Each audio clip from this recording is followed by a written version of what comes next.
Funny how people cheer when they walk over you. They do it with this glazed, rhythmic clapping that suggests they're performing a civic duty rather than celebrating a heist. I stood at the edge of the glass-walled mezzanine, my fingers tracing the cold condensation on a scotch I didn't plan on finishing, watching David Latham hold court. He was leaning against the mahogany desk that used to be half mine, throwing his head back in that practiced cinematic laugh of his. He looked like a man who had just discovered the secret to eternal youth, but I knew better. He just discovered the secret to my bank account. Before we dive deeper into this story, I have one small request. Please subscribe, drop a like, comment, and hit that hype button to boost this channel so more people can discover these incredible Reddit stories. The office air was thick with the scent of expensive floor wax and the lingering ozone of a dozen high-end printers churning out the very documents that had effectively erased me. I looked at the digital clock on the wall, 4:14 p.m. 6 months ago, David and I were planning our expansion. Today, I was a ghost haunting my own hallway. My chest felt like it had been hollowed out with a rusted ice cream scoop, leaving nothing but a dry, scratchy sensation that I tried to drown with a sip of the amber liquid. It tasted like wood smoke and disappointment. I set the glass down on a decorative pedestal with a soft clink that felt as loud as a gunshot in my own ears. David didn't notice. He was too busy showing a group of junior analysts a graph that looked like a staircase to heaven. My staircase. I turned away, my leather soles whispering against the marble. I needed to get out before the urge to walk down there and shove his designer spectacles into his nasal cavity became a physical necessity. Instead, I retreated to the small, cramped office they'd moved me to, a glorified broom closet near the elevators that smelled faintly of old toner and despair. I sat behind a desk that was 3 sizes too small and opened my laptop. My hands were steady, which surprised me. I've always been analytical, a man of spreadsheets and cold, hard ratios. When the world starts vibrating at a frequency that threatens to shatter your teeth, you either crack or you become very, very still. I chose stillness. I pulled up the private ledger I'd been maintaining, the one the firm didn't know about. The numbers were there, staring back at me in neon-bright clarity. Elena, my lovely ex-wife, had been busy. It wasn't just the divorce settlement, it was the way she'd redirected the joint investment dividends into a shell company registered in her maiden name. And there, tucked away in the metadata of a transfer from 3 weeks ago, was David's digital fingerprint. They weren't just taking my money, they were taking turns. It was a coordinated effort to strip mine my life while I was busy trying to keep the firm's quarterly projections from tanking. A soft knock at the door frame made me snap the laptop shut. It was Olivia. My sister stood there in a power suit that probably cost more than my first car, her expression a carefully curated mask of pity. "Miles," she said, her voice dropping into that low, soothing register she used when she wanted something. "You really shouldn't stay late. It looks desperate." "Desperate is a strong word, Liv," I replied, leaning back and letting the chair creak. "I prefer the term thorough. I'm just tidying up some loose ends." "The board has made their decision," she said, stepping into the room and closing the door behind her. The click of the latch felt final. "David is the face of the firm now. You're brilliant with the numbers, but you don't have the charisma. Elena agrees. She thinks it's better for Kian if things stay stable. High-conflict transitions aren't good for a 17-year-old. I felt a sharp, acidic twinge in my gut at the mention of my son. Elena had been whispering in Kian's ear for months, painting me as the disgruntled, aging lion, while David was the cool, successful uncle who could get him into the right social circles. "Stability," I echoed, tasting the word like it was spoiled milk. "Is that what we're calling it now? I thought it was called grand larceny." Olivia rolled her eyes. "Don't be dramatic. You'll get your consultancy fee. Just take the win and go quietly." She patted my shoulder, a gesture that was supposed to be comforting but felt like a hunter checking if the prey was still warm, and walked out. I watched her go, noticing the way she checked her reflection in the glass of the door. She was in on it too, in her own passive-aggressive way. She wanted the family legacy to look a certain way, and I was currently the smudge on the lens. I waited until the floor cleared out. The cleaning crew began their rounds, the hum of vacuums providing a white noise blanket for my exit. I didn't take much, just my coat and a small USB drive that contained the culmination of my evening's work. As I walked through the lobby, I saw David's car parked in the executive spot, a pristine silver European Grand Tourer that gleamed under the streetlights like a predatory shark. He loved that car. He treated it better than he treated his employees, or his friends for that matter. I walked toward the valet stand where a kid no older than Kian was shuffling through a wooden box of keys. I knew the valet manager, a guy named Sal who owed me for a financial favor I'd done for his brother a year back. Sal wasn't there, but the kid looked overwhelmed. "Hey," I said, leaning against the counter with a practiced, tired smile. "Mr. Latham asked me to grab his keys. He's stuck in a meeting upstairs and needs his gym bag from the trunk." The kid looked at me, then at the executive badge still clipped to my belt. "The silver GT? That's the one." He handed them over without a second thought. I walked to the car, the heavy fob feeling substantial in my palm. I didn't steal it. I didn't even scratch the paint. I simply opened the driver's side door, sat in the leather-scented interior, and used a small, specialized electronic tool to recalibrate the proximity sensor and the ignition timing. It was a subtle tweak, something that wouldn't show up until the car reached exactly 35 miles per hour. Then, the computer would decide the key was no longer present, engage the electronic parking brake, and trigger the anti-theft siren. It was a digital heart attack, perfectly timed for the heavy traffic on the bridge David took every evening. I hopped out, locked it, and returned the keys to the valet. He changed his mind, said he'd come down in 10 minutes. I walked across the street to the parking garage where my own modest sedan was parked and waited. 10 minutes later, David emerged, flanked by a group of investors he was trying to impress. He was gesturing wildly, his voice carrying across the quiet street something about market disruption and visionary leadership. He climbed into the silver GT with the flourish of a matador. I followed him at a distance. As he hit the approach to the bridge, right where the lanes narrowed and the evening commuters were at their most impatient, the silver car suddenly lurched. The brake lights flared with frantic intensity. The vehicle came to a grinding, jarring halt in the middle of 3 lanes of traffic. A second later, the horn began to blare in a continuous, deafening wall of sound, and the hazard lights started flashing out of sync. From my vantage point, I saw David scramble out of the car, waving his arms as a chorus of angry horns rose to meet his own. He looked small. He looked ridiculous. The visionary leader was currently causing a multi-mile gridlock while his high-tech marvel screamed like a wounded animal. I pulled over to the shoulder, far enough away to be invisible, and watched through my binoculars. He was screaming at his phone, likely calling a tow truck that wouldn't be able to reach him through the mess he'd created. I felt a cold, sharp sense of satisfaction. It was a minor inconvenience in the grand scheme of things, but it was a start. It was a crack in the veneer. I drove home to my quiet, half-empty house. The silence in the foyer was heavy, the kind of silence that happens when the life has been sucked out of a building. I went to the kitchen and opened a drawer, pulling out a stack of intercepted mail I'd collected over the last week. Among the junk mail and utility bills was a plain white envelope addressed to Elena. I opened it with a letter opener, my movements precise. Inside was a bank statement.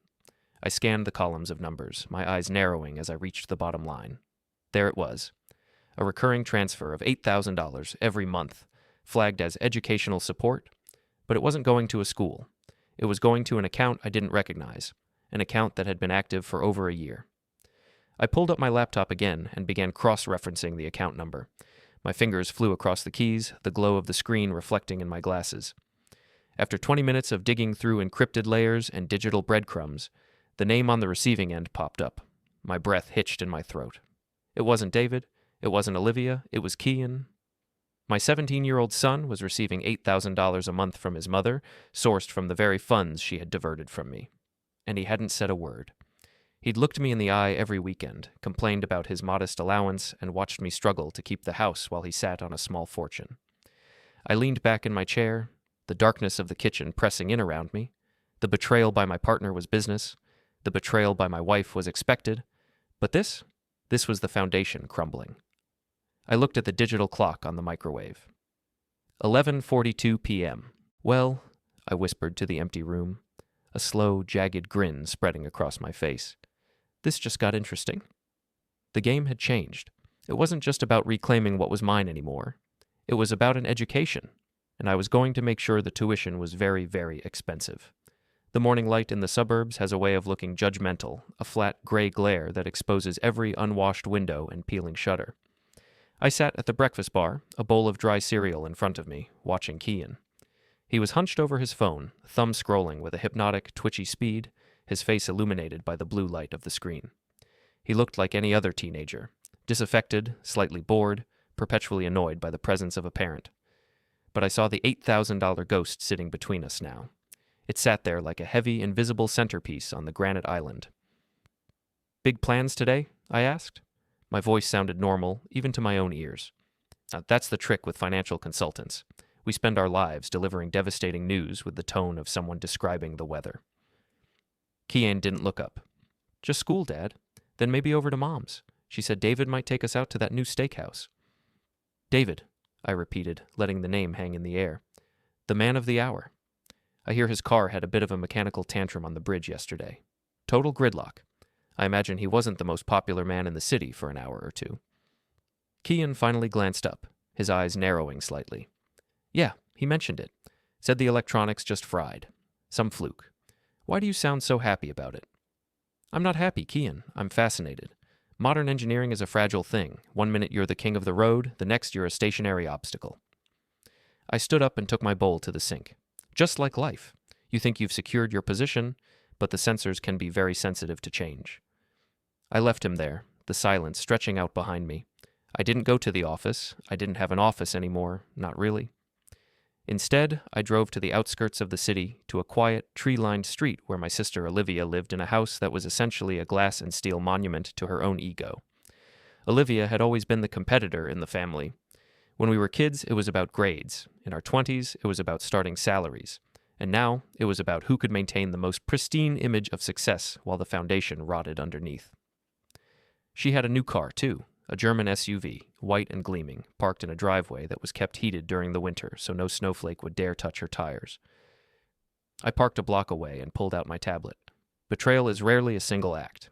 It's a slow accumulation of small decisions, 1,000 tiny cuts that eventually drain the life out of a relationship. Olivia had helped Elena hide the initial transfers. She'd used her own boutique accounting firm to scrub the trail, thinking I was too distracted by the firm's collapse to notice. She underestimated the clarity that comes with having nothing left to lose. Oh, I accessed her home's smart grid system. It was embarrassingly simple.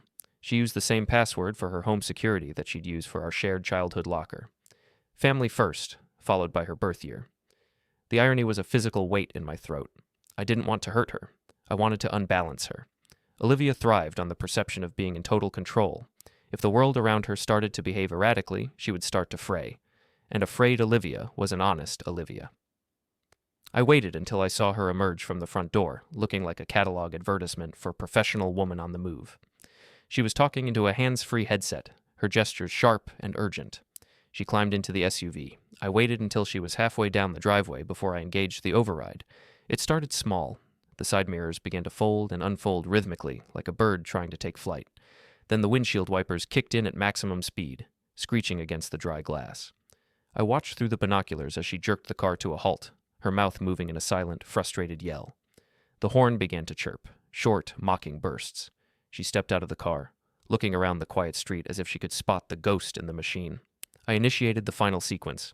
The car's infotainment system began to blast a recording I'd made of our father's voice from an old home movie, a clip of him lecturing us about the importance of integrity. The sound echoed off the glass walls of her house, booming and distorted. If you don't have your word, Olivia, you have nothing. It doesn't matter how much is in the vault if the vault is built on a lie. Olivia froze. Her face went a sickly shade of pale, her hand flying to her throat. She looked terrified, not of the car, but of the memory. She scrambled back into the vehicle, desperately clawing at the dashboard to make the sound stop. I shut it all down, leaving the street in a sudden, ringing silence. She sat there for a long time, her forehead pressed against the steering wheel. I put the tablet away and drove off, my heart thumping a steady rhythmic beat against my ribs. The next stop was a small cafe near the university. I had a meeting with a researcher, a kid I'd hired from the computer science department to do the heavy lifting on the offshore accounts. He was sitting in a corner booth, a stack of empty espresso cups in front of him. "You find it?" I asked, sliding into the booth. He pushed a folder across the table. "It's messy, Mr. Heron. Your ex-wife isn't just moving money. She's laundering it through a series of charitable foundations that David Latham set up 3 years ago. They've been planning this for a long time. The $8,000 monthly transfers to your son? Those aren't just allowances. They're being coded as consulting fees for a minor.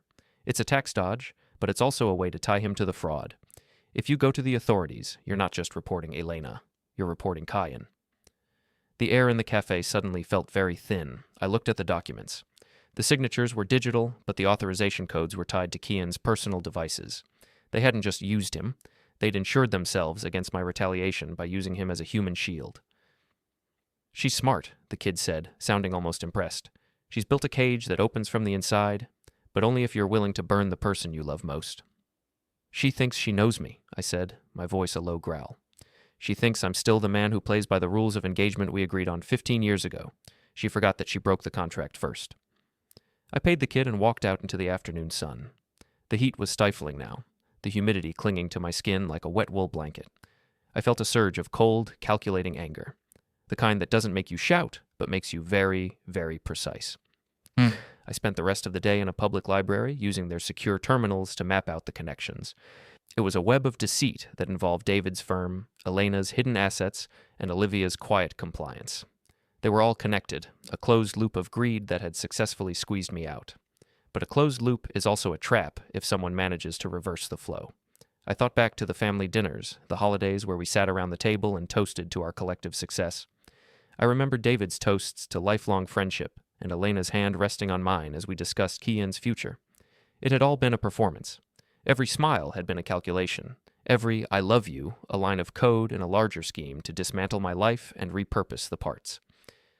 As the sun began to set, casting long, skeletal shadows across the library floor, I realized the true depth of the betrayal. It wasn't just the money. They had tried to steal my son's character. They were teaching him that loyalty was a commodity, and that his father was a resource to be harvested, rather than a person to be respected. I drove back to my house, the half-empty shell of a life I no longer recognized. Kian's car was in the driveway, a brand-new SUV I hadn't bought him. It was silver, just like David's. A gift from Uncle David and Mom, no doubt. I walked into the house and found him in the kitchen, eating a sandwich and looking at a brochure for an elite private college. "Nice car," I said, tossing my keys on the counter. "Mom said you wouldn't mind," Kian said, his voice defensive. "She said you were having some liquidity issues, and she didn't want me driving that old junker anymore. Safety first, right?" "Safety first," I agreed. I walked over to him and leaned against the counter, looking him directly in the eye. "Kian, do you know what a fiduciary responsibility is?" He frowned. "Is this a lecture? Because I really have a lot of homework." "It's a promise," I said, ignoring his tone. "It's a promise to act in the best interest of someone else, even when it's hard. I've spent my life trying to be your fiduciary. I thought your mother was doing the same." "She is," Kian snapped, standing up. "She's the one actually providing for me, Dad. You're just angry because you lost." "I haven't lost yet, Kian. The game is still in the middle innings."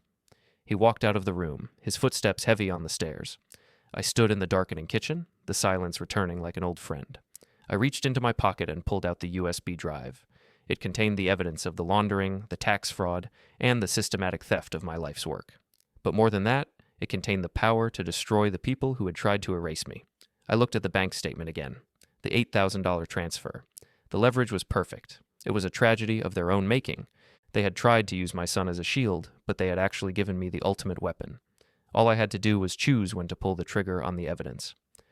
I went to my office, the real one, the one inside my head where the ledger's always balanced, and started to plan the next phase. Olivia was already shaking. David was publicly humiliated. Elena was overconfident. And Kian was going to learn a very hard lesson about the cost of a consulting fee. I sat in the dark for a long time, the only light coming from the glowing red standby LED on the television. I wasn't a ghost anymore.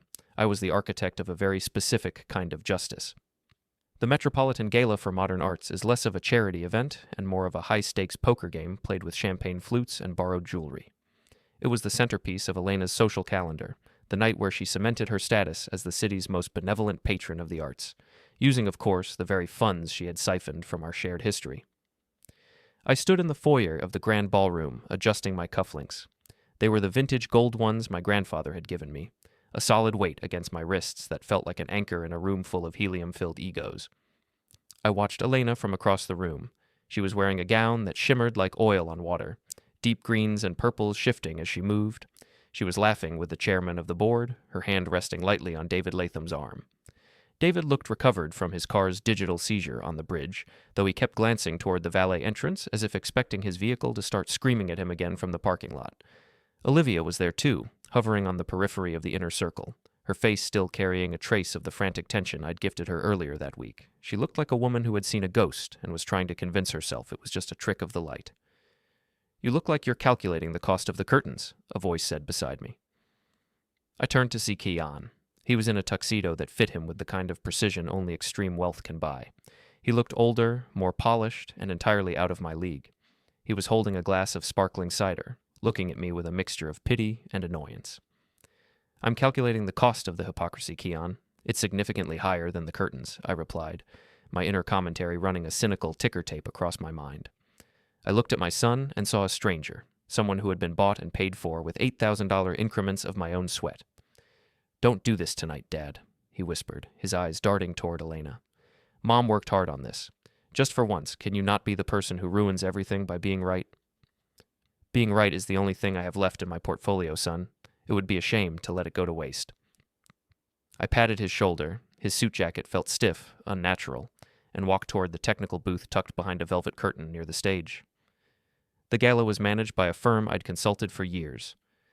I knew the technician, a guy named Marcus, who had a penchant for high-stakes sports betting and a mounting debt problem I'd quietly helped him restructure. Marcus wasn't a bad person. He was just a person in a corner, and I was the only one offering a way out. The patches ready? I asked, stepping into the dim light of the booth. Marcus didn't look at me. He kept his eyes on the wall of monitors showing the ballroom from 6 different angles. The tablet is synced to the PA and the main projector. All you have to do is hit the bypass. But Miles, if they trace this, they won't. It'll look like a glitch in the cloud server. A very specific, very revealing glitch. I left him and moved back into the crowd, a shadow in a room full of spotlights. I made my way to the buffet, picking up a plate I didn't want. I needed to be visible, a witness to my own absence. I watched as Elena took the stage to the sound of polite, rhythmic applause. She moved to the microphone, her smile radiant, the personification of grace and success. Tonight is about vision, Elena began, her voice amplified and honey-smooth. It's about seeing the potential in the discarded, the beauty in the overlooked. I pulled my phone from my pocket. My thumb hovered over the remote access app. I looked at David, who was nodding along like a bobblehead in the front row. I looked at Olivia, who was sipping her wine with a desperate intensity. And I looked at Keon, who stood by the door, looking like he wanted to be anywhere else. Click. The main lights didn't go out. Instead, they began to cycle through a series of jarring, cold industrial hues, harsh blues and sterile whites that stripped the glamour from the room.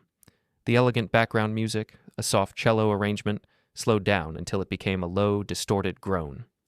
Elena stopped, her smile faltering.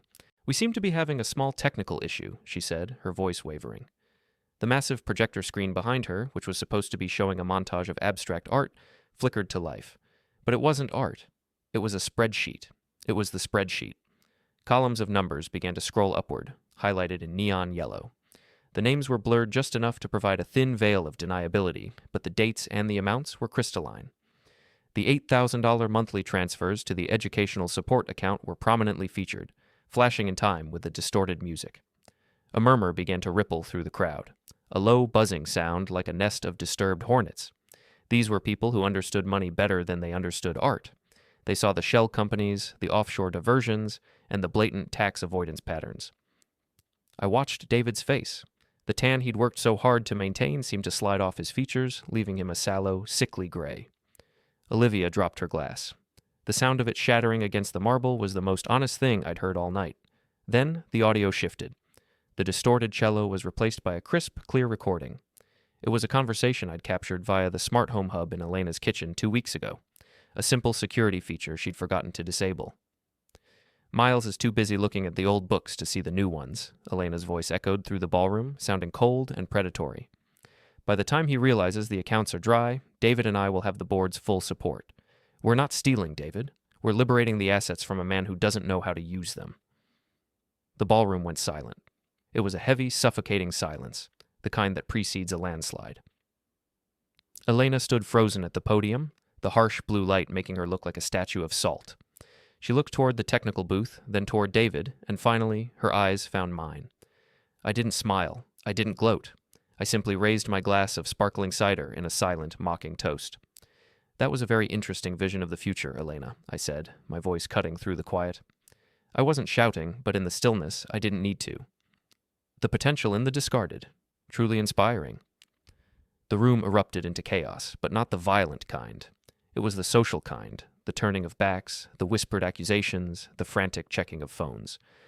The board members scrambled to distance themselves from David. The patrons began to migrate toward the exits as if the room were on fire. I saw Keon moving through the crowd toward the stage. His face was a mask of confusion and betrayal. He looked at his mother, then at the screen, and then at me. The $8,000 secret was no longer a secret. It was a public record, a brand on his reputation before it had even begun. Elena tried to speak, to offer some kind of explanation, but the microphone was still non-working. She was a silent film actress in a world that had just moved to sound. She stepped down from the podium, her shimmering gown looking like tinsel now, cheap and discarded. I met her at the bottom of the stairs. David was trying to push past the crowd to get to the exit, his visionary facade completely shattered. He looked like a man who was already calculating his legal fees. "You ruined it," Elena hissed, her voice trembling with a fury she couldn't contain. "You ruined everything for a petty sense of revenge. You've ruined Kian's future." "No, Elena," I said, stepping closer. I could smell her expensive perfume, the scent of a life I'd paid for. "I didn't ruin it. I just turned the lights on. You were the one who decided to do the work in the dark. And as for Kian, he's learning the most valuable lesson of his life. He's learning that a gift with a hook in it isn't a gift, it's a tether." Kian reached us then. He looked at the screen, where the $8,000 transfers were still looping. "Is it true?" he asked, his voice cracking. "Was that money? Was it all just a way to keep me quiet?" Elena reached for him, but he stepped back, a look of profound realization crossing his face. He looked at the luxury of the ballroom and then at the cold, hard numbers on the screen. He was a smart kid. He could do the math. He saw the strings now. "I think the gala is over," I said, looking around at the emptying room. It's funny how fast a crowd disappears when the appetizers are served with a side of grand larceny. I turned and walked away, my steps echoing on the marble. I felt a strange, cold lightness in my chest. The first-person narrator in my head was busy writing the next chapter, one where the social humiliation was just the prologue. As I reached the exit, I felt a hand on my arm. It was Olivia. She was shaking, her eyes wide and wet. "Miles, please." I didn't have a choice. Elena said if I didn't help, she'd tell the family about my firm's audit issues. She blackmailed me. "We all have choices, Olivia," I said, gently removing her hand. "You chose the white SUV and the glass house. I just chose to show everyone what was inside the walls." I walked out into the cool night air. The city lights were bright, a sprawling grid of possibilities and consequences. Behind me, the ballroom was a tomb of high expectations. I knew that by tomorrow morning, David's phone would be a brick, Elena's name would be a liability, and Olivia would be frantically trying to scrub her digital footprint. But I wasn't done. The $8,000 monthly record was just one piece of the puzzle. I had the bank records for the offshore accounts now, the ones that linked back to David's secret shell companies. The public exposure was for the ego. The next phase would be for the soul.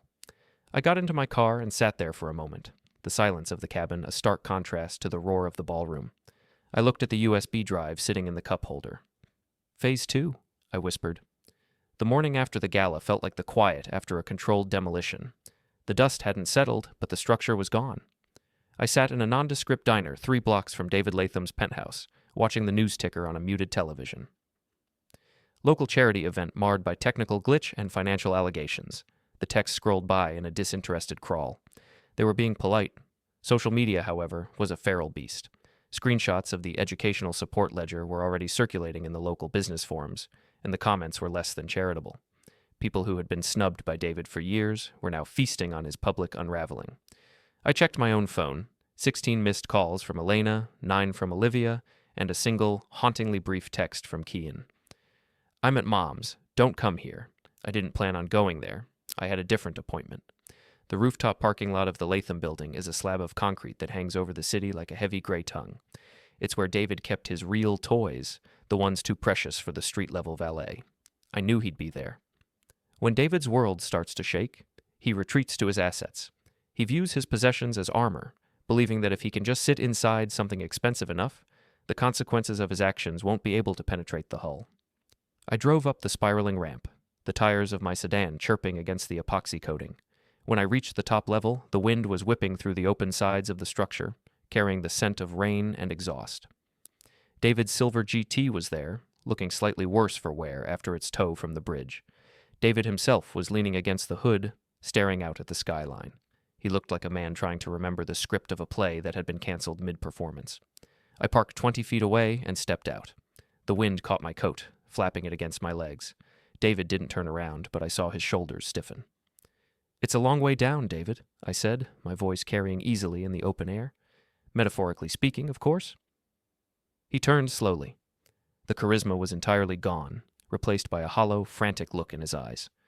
He hadn't shaved, and his designer shirt was rumpled. "You think you're so smart, Miles. You think this little stunt is going to change anything? The board hasn't fired me. They're investigating. I can tie this up in audits for the next 5 years." Audits are a slow process, David. Public perception is an avalanche. I walked toward him, my hands in my pockets. "I didn't come here to talk about the board. I came to talk about the $8,000 and the offshore accounts, and the way you used my son as a ledger entry for your money laundering." David let out a harsh, jagged laugh. "Elena's idea. She said it was the only way to make sure you wouldn't blow the whistle. She knew you'd protect the kid. And she was right, wasn't she? You sat on that information for a year." "I was waiting for the right market conditions," I said, stopping a few feet from him. "I'm a consultant, remember? Timing is everything, and right now, the market for David Latham is at an all-time low." I pulled out my tablet and tapped a few icons. On the screen, a real-time feed of David's primary investment fund began to show a series of rapid-fire withdrawals, large ones, the kind that trigger automated red flags at the SEC. David's phone chimed in his pocket. Then again, and again. He pulled it out, his face turning a shade of gray that matched the concrete under our feet. "What are you doing? Stop that. How are you in the system?" "You gave me the keys 3 years ago, David, when we set up the legacy encryption. You never bothered to change the protocols because you assumed I was too broken to remember the back doors. But that's the thing about people you walk over. They get a very good look at the underside of your shoes. They see where the soles are wearing thin." I watched him scramble, his thumbs flying across the screen of his phone as he tried to authorize a freeze on the accounts. It was useless. I had scripted the withdrawals to originate from his own IP address, using his own digital signature. To the outside world, it looked like David Latham was liquidating his assets and preparing to run. "I'll have you arrested for this," he snarled, stepping toward me. He was taller than me, broader, and for a second I saw the flash of a cornered animal in his posture. "On what grounds? For exposing the truth? Every cent being moved right now is going into a secure escrow account held by the firm's creditors. I'm not stealing your money, David. I'm returning it to the people you took it from. I'm just accelerating the inevitable." I stood my ground. I wasn't afraid of him. A man who relies on his bank account for his spine becomes very limp once the balance hits zero.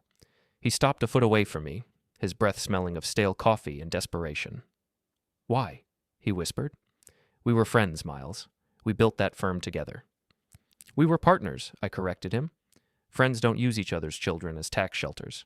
Friends don't sleep with each other's wives while the paperwork for the divorce is still wet. You didn't just take the business, David. You tried to take the meaning out of my life. You tried to make me a footnote in your biography." I turned the tablet around so he could see the final transaction. The balance of his personal operating account hit 0.00. "The car is leased through the firm," I noted, gesturing to the silver GT. "The penthouse is a corporate asset. By 5 o'clock today, the locks will be changed. You should probably start looking for a rental. I hear the suburbs are nice this time of year."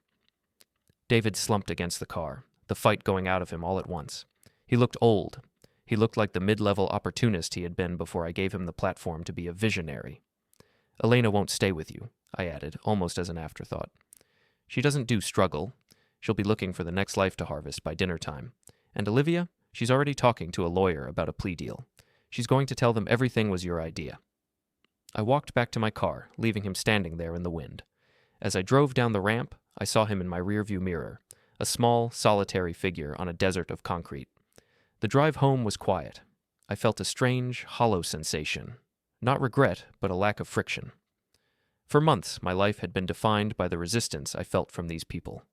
Now that the resistance was failing, I felt like I was gliding on ice. When I pulled into my driveway, Kean was sitting on the front porch. He was wearing his school hoodie, his knees pulled up to his chest. He looked small. He looked like the boy I used to take to the park before the world got complicated. I parked and walked up the path. He didn't look up until I was standing right in front of him. "You really did it," he said. His voice was flat, devoid of the teenage snark that usually defined our interactions. "Mom's a mess. She's screaming at everyone on the phone. David isn't answering. And people at school, they're sending me links to the bank records, Dad. They're asking me how I spent the $8,000 a month." I sat down on the step beside him. "What did you tell them?" "I told them I didn't know," he said, finally looking at me. His eyes were red-rimmed. "But that's a lie, isn't it? I knew the money was coming in. I told myself it was fine. I told myself you were just being cheap and Mom was being generous. I wanted to believe the lie because the lie felt better than the truth. The truth is a heavy thing, Kian. Most people spend their lives trying to stay out from under it. She said you're the villain, Kian said, his voice trembling. She said you're destroying the family because your ego is bruised. But I saw the recording at the gala. I heard her voice. She sounded like she was talking about a piece of equipment, not a person. I'm not a hero in this, Kian. I've done things this week that aren't particularly noble, but I won't be a victim anymore. And I won't let you be one either. Kian stood up, wiping his face with the back of his hand. What happens now? Are we going to be poor? Are we going to lose the house? I don't know yet.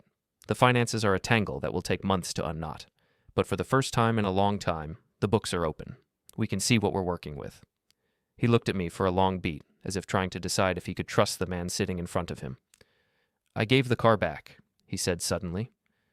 The silver one. I left the keys on Mom's kitchen counter and walked here.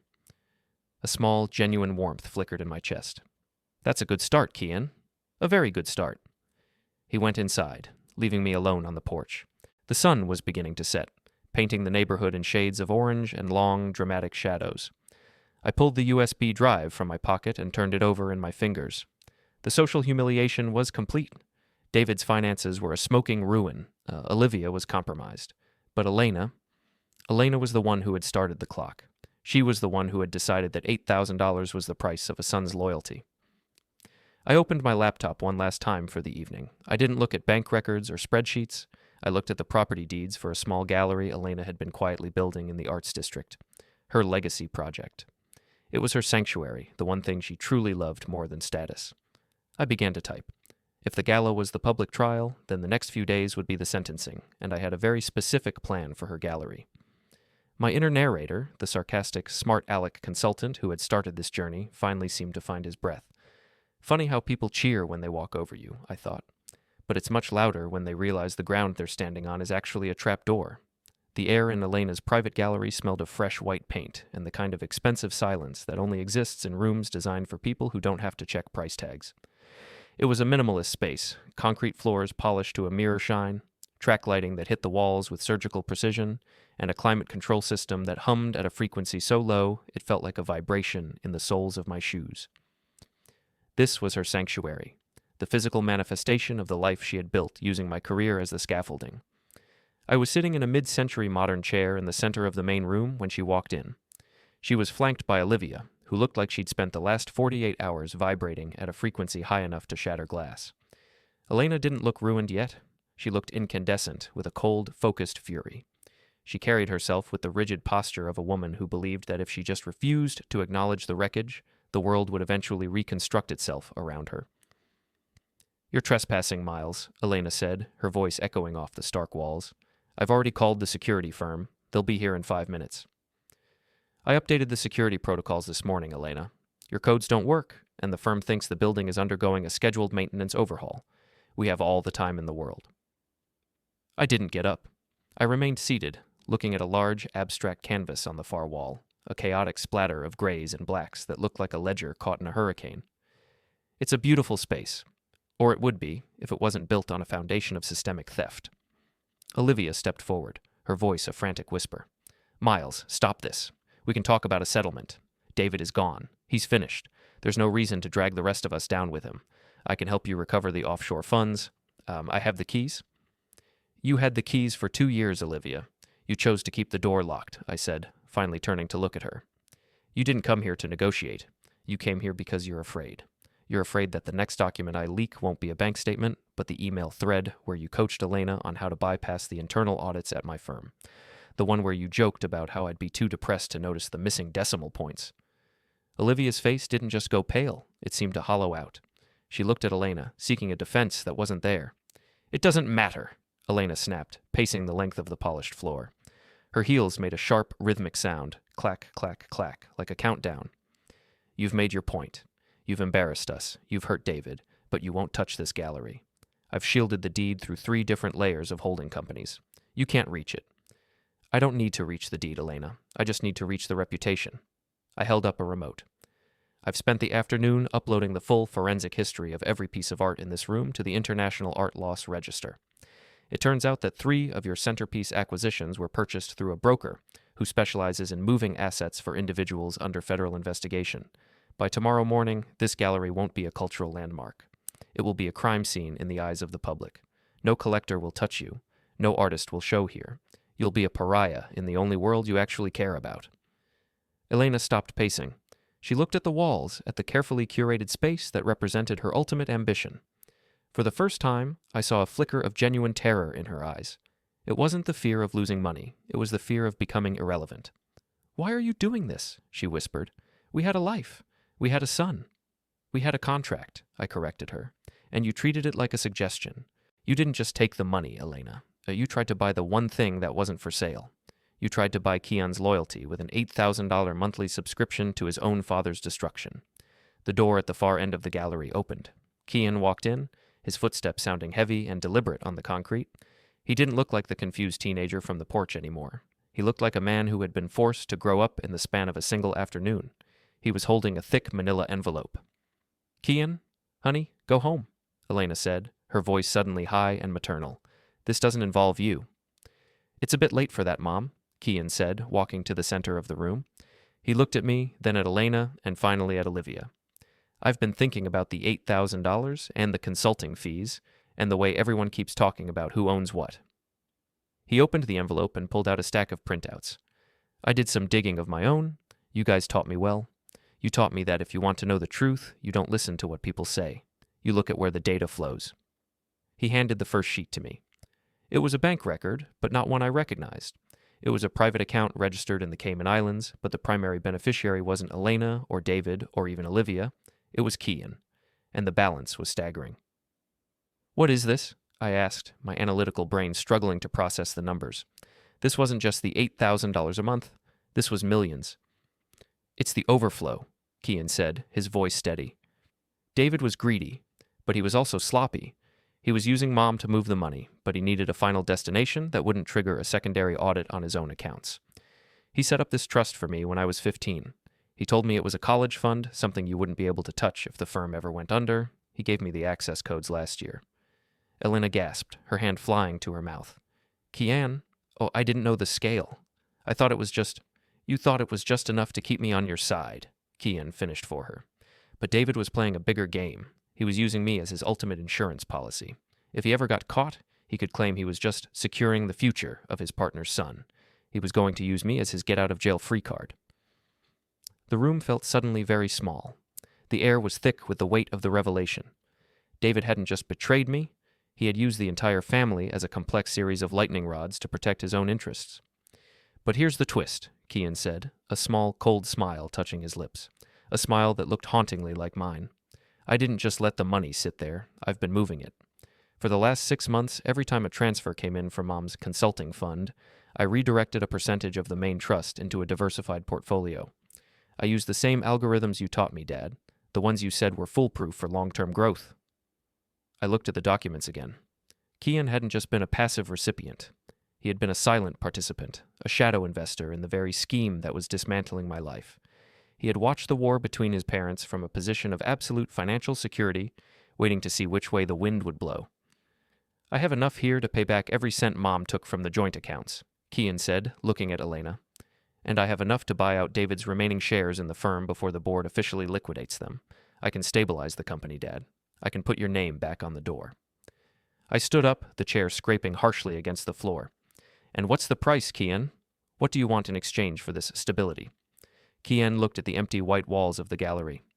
"I want the fighting to stop. I want Mom to sign over the gallery to a public trust. I want Aunt Olivia to retire and stay out of the family business. And I want you to stop looking for revenge." "You're negotiating," I said, a sense of profound irony washing over me. "You're using the proceeds of a crime to buy a ceasefire." "I'm using the resources I have to fix the mess you guys made," Kian countered. "You're so focused on who's right and who's wrong that you're willing to burn everything down. I'm the only one who's actually looking at the balance sheet." I looked at my son and realized that he was the ultimate product of this environment. He had seen the betrayal, the manipulation, and the greed, and instead of being destroyed by it, he had mastered it. He was the most dangerous person in the room because he was the only one with nothing left to prove. Elena was sobbing now, a quiet, broken sound that seemed out of place in the pristine gallery. Olivia was staring at the floor, her career and her reputation effectively erased. "You have 24 hours to decide," Kian said, looking at me. "I've already drafted the transfer agreements. If you agree the firm survives, the gallery becomes a museum, and we all walk away with our reputations mostly intact. If you don't, well, I'll just move the funds to an offshore account you'll never find, and you can all spend the rest of your lives suing each other until there's nothing left but the legal fees." He turned and walked toward the door, leaving the envelope on the floor between us. I looked at Elena. She looked back at me, her eyes pleading for a way out, for a return to a life that no longer existed. I looked at Olivia, who was already mentally packing her bags. My inner narrator, the sarcastic consultant who thought he was the only one playing the long game, was silent. The numbers on the page were clear. The logic was sound. It was the perfect solution. Neat, efficient, and utterly devoid of justice. "He's smarter than both of us, Elena," I said, my voice sounding tired. "He learned the one lesson I tried to keep from him, that in this world, the only thing that matters is who holds the ledger at the end of the day." I picked up the envelope. The weight of it felt like a mountain. "What are you going to do?" Olivia whispered. I looked at the abstract painting on the wall, the one that looked like a ledger in a storm. "I'm going to do what I've always done," I said. "I'm going to look for the hidden costs." I walked out of the gallery, leaving the two women in the center of their beautiful, empty monument. The night air was cool and smelled of rain. I could see Kian's car pulling out of the lot, the silver SUV, the gift that wasn't a gift. I knew what I had to do. The plan for the final confrontation at the upcoming industry gala was still in place, but the targets had shifted. It wasn't just about Elena and David anymore. It was about the entire system they had built, a system that had turned my son into a stranger. I got into my car and started the engine. The dashboard lights flickered to life, a familiar, comforting glow. 24 hours, I whispered. That's more than enough time for one last audit. The Grand Plaza Hotel looked like a tiered wedding cake made of marble and arrogance, glowing under the orange sodium lights of the city. This was the Financial Leaders Summit, the ultimate victory lap for people who spent their lives moving commas and decimals for sport. Tonight, it was the final stage for my performance. I stood across the street for a moment, watching the parade of black cars disgorging the very people who had spent the last week trying to pretend they had never heard the name Miles Heron. I checked my watch. 8:05 p.m. In my pocket, the USB drive felt like a hot coal. Kian's 24-hour ultimatum had expired 20 minutes ago. He thought he had brokered a peace deal. He thought he had outcalculated his father by offering a comfortable, profitable silence. He was wrong. He had learned the mechanics of the game, but he hadn't yet learned the cost of playing it. I entered through the service entrance, a route I'd mapped out using the building's digitized fire safety blueprints. My old firm had consulted on the hotel's security infrastructure years ago, and like David, they had never bothered to update the legacy overrides. I moved through the industrial kitchen, the air thick with the smell of roasting garlic and the frantic energy of the waitstaff. No one looked at me. In a tuxedo, you are either the protagonist or invisible. I chose to be invisible. I reached the mezzanine overlooking the main ballroom. Below, the scene was a swirling mosaic of silk and ego. I saw David Latham near the center, remarkably upright for a man whose personal accounts were a desert. He was nursing a drink and talking to a group of international investors. He was trying to sell them a new story, a narrative of temporary liquidity fluctuations and unfounded rumors. He looked desperate, his gestures too wide, his laugh too sharp. Elena was by the buffet, her face a mask of porcelain perfection, though her eyes were constantly scanning the exits. And there was Kian, standing near a pillar, looking like a young prince who had just inherited a kingdom of glass. I moved to the technician's booth. It was empty. The primary audiovisual contractor was a man who preferred the open bar to the monitor rack once the main presentations were loaded. I slid into the chair, the familiar hum of the servers acting as a sedative for my nerves. I didn't start with the bank records this time. I started with the truth. I tapped the screen, and the 4 massive LED displays surrounding the ballroom flickered. The upbeat corporate branding disappeared, replaced by a simple, high-definition image, a photograph of a handwritten ledger from 30 years ago. Not, it was my father's ledger, the one that started the firm. Below it, I triggered the overlay. A series of audio clips began to play, broadcast through the state-of-the-art surround sound system. It wasn't the sound of music.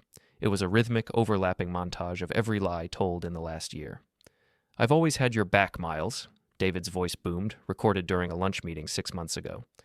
"We're a team for Kian's sake," Elena's voice followed, sweet and poisonous. "Family first," Olivia's voice whispered, a pathetic echo. The room went silent. Necks craned upward. I saw David freeze, his glass halfway to his mouth. Elena's hand went to her throat. Kian looked toward the mezzanine, his expression shifting from confusion to a profound, tragic realization. Then the data hit the screens. I didn't just show the transfers, I showed the flow. I used a dynamic mapping program that visualized the money as a stream of light.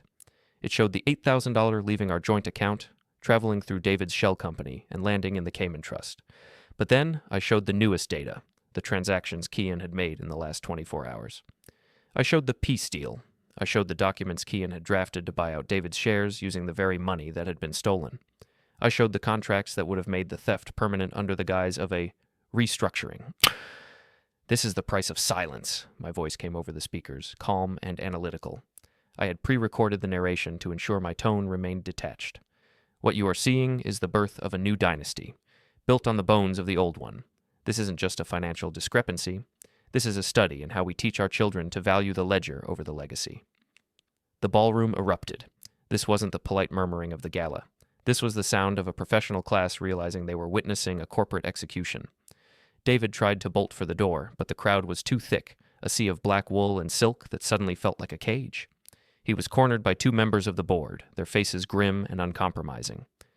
Elena looked at Kian. The betrayal on her face was exquisite. She realized that her son hadn't just saved her. He had commodified her. He had taken her crimes and used them as equity. I stepped out of the booth and walked onto the mezzanine railing, looking down at the chaos. I felt a strange, cold peace. The sarcastic inner voice was gone, replaced by a crystalline clarity. I had done it. I had pulled the thread, and the entire tapestry had unraveled in front of the people who mattered most. Kian looked up and saw me. He didn't look angry. He looked exhausted. He realized that I hadn't just rejected his deal. I had exposed the fact that there was a deal to be made. I had stripped away the last layer of his protection. I descended the grand staircase, the crowd parting for me as if I were a ghost. I walked straight to David. He looked at me with a hatred so pure it was almost beautiful. "You've ended yourself, Miles," David hissed, his voice trembling. "No one will ever work with you again. You're a whistleblower. You're a radioactive asset. You've burned the house down while you were still inside." "The house was infested, David. Burning it was the only way to be sure." I looked at the board members. "The forensic data is already at the Attorney General's office. Every penny in that trust is being frozen as of 5 minutes ago. There is no buyout. There is no restructuring. There is only the audit." I turned to Elena. She didn't say a word. She couldn't. Her entire identity was tied to the perception of being untouchable, and now she was the most touched person in the city. Finally, I looked at Kian. He was standing alone in the center of the room, the flashing lights of the LED screens reflecting in his eyes. "You said you wanted the fighting to stop," I said, my voice low enough that only he could hear. "This is how it stops. Not with a secret payoff, but with the end of the secret." "You lost everything to prove a point," Kian said, his voice thick with emotion. "No, Kian. I lost everything months ago. Tonight, I just made sure everyone else knew it too." I walked toward the main doors of the ballroom. I didn't look back. I didn't need to. The sound of the room, the shouting, the frantic phone calls, the clatter of dropped glasses, was the only epilogue I required. I stepped out into the cool night air. The city was still moving, oblivious to the fact that one of its minor suns had just gone supernova. I walked down the steps and onto the sidewalk, my shadow stretching out long and thin before me.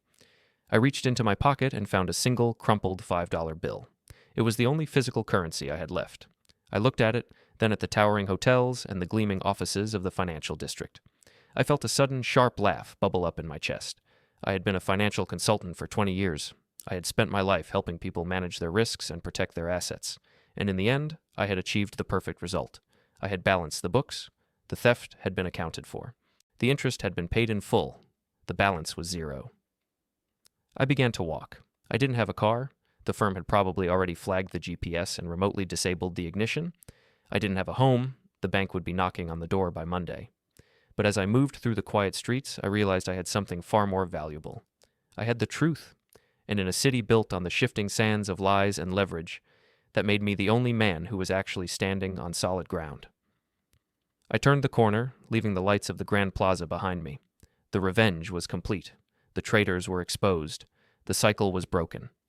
I didn't know where I was going, but for the first time in my life, I wasn't worried about the destination. I was just enjoying the walk. "Funny how people cheer when they walk over you," he said. but it's much more satisfying to hear them scream when they realize they're falling.